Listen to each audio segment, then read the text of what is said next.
এটা খুবই আনফরচুনেট একটা বিতর্ক আমি শুনলাম। আমি নিজেই জানি না কেন বিতর্ক উঠেছে। আমরা যখন সিলেটে ছিলাম 14 তারিখ পর্যন্ত, 14 পর্যন্ত বোধহয় সিলেটে ছিলাম, না 13 পর্যন্ত।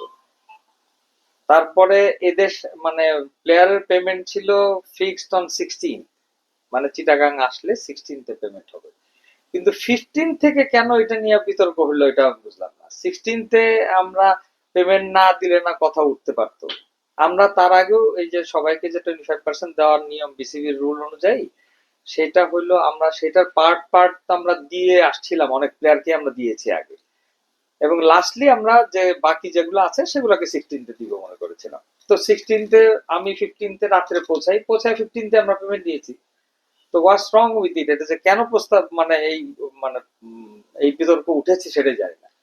প্লেয়ারদের পেমেন্ট প্রবলেম হয় নাই। হ্যাঁ, একটা জিনিস হয়তো আমাদের ম্যানেজমেন্টে একটু সমস্যা আমাদের আছে, এটা আমি স্বীকার করি। কারণ হলো আপনারা জানেন আমরা we are very new in this BPL, আমাদের জীবনের প্রথম বিপিএল করা, এক্সপিরিয়েন্স মানুষ নাই আমাদের সাথে, আমরা নিজেরা অনেক কিছু জানি না, নিয়মও জানি না, কিভাবে করতে হয় সেটাও জানি না। ওই ইভেন কি ওই ছোট ছোট জিনিস মিস করে যাই আমরা। তো ভবিষ্যতে এটা নিয়ে কোনো সময় সমস্যা হবে না। এখন আমরা বিসিবির সাথে কথা বলেছি, ওদের কাছ থেকে ডিটেল আমরা নিয়েছি। আমরা বাকি 50%ও আমরা 24 তারিখে দিব, এটা কমিটমেন্ট আছে বিসিবির কাছে, চেকও দিয়ে দিয়েছি আমরা।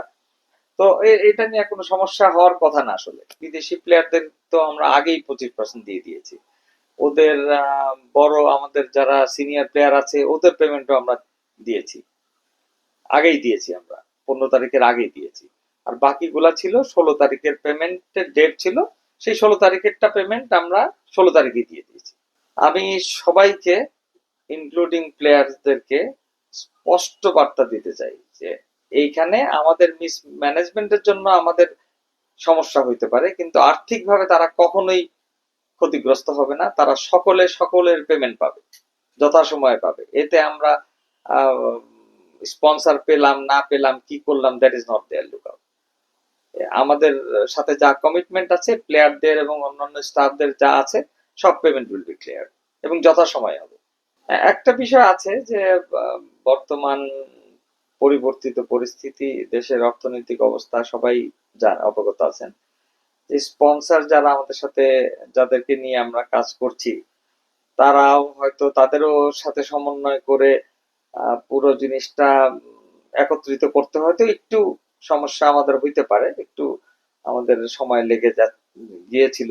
তো এখন আর পরবর্তীতে আমার মনে হয় না এটার আর কোনো সমস্যা আছে এবং এটা সলভ হয়ে যাবে। এই ক্রিকেট প্রেমী আমাদের প্লেয়ার্স, আমাদের বিসিবি এবং আমাদের যারা আছেন এই সংশ্লিষ্ট সকলকে বলবো, অনুরোধ করব, আমরা নতুন টিম, আমরা অনেক কিছু জানি না, অনেক কিছু শিখতে পারি নাই।